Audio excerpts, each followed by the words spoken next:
అదే మరి ఎగతాళి వద్దనేది. నేను చదివేది నువ్వు విను అంతే. చదువు. పద్మావతి పద్మావతి నీ ఎర్రని మూతి చూడగానే పోయింది నా మతి, అయిపోయింది నా మనసు కోతి. దాంతో నీ పని అయిపోయింది, అదో గతి. రామకృష్ణ గారు కొంచెం చికెన్ వేసుకోమ్మా. పర్లేదా అంటే చాలు. సరే అయితే. సరేనా అంటే ఇంకోసారి అడగరా? అది రెండోసారి అడగలేదేంటి అనుకుంటున్నావు కదా.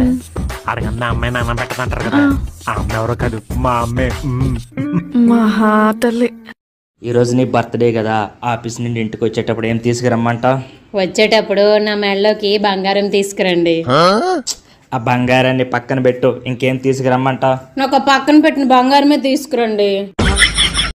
చుట్టూ చుట్టి వచ్చావా, చూపుడు వేలితో పేల్చావా, అయ్యో నా సిగ్గే పరిపోదా. అత్తమ్మా ఏంటే? అన్నం వండుతాను కానీ కూర చేయలేను అత్తమ్మా. ఎందుకే? గ్యాస్ అయిపోయిందా? కాదత్తమ్మా. మరి కూరగాయలు అయిపోయినాయా? కాదత్తమ్మా. మరి వంట సామాన్లు అయిపోయినాయా?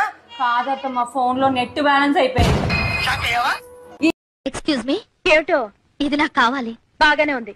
రూపాయి దాచుకుని 1000 రూపాయలు పోగేసి నేను కొనుక్కున్నాను. ఆఫ్ కోర్స్ ఆ 1000 నేను ఇస్తాను. ఇస్తే మాత్రం నేను ఎందుకు ఇస్తాను? తోడై చెంత కాన సీతై నిన్ను కోర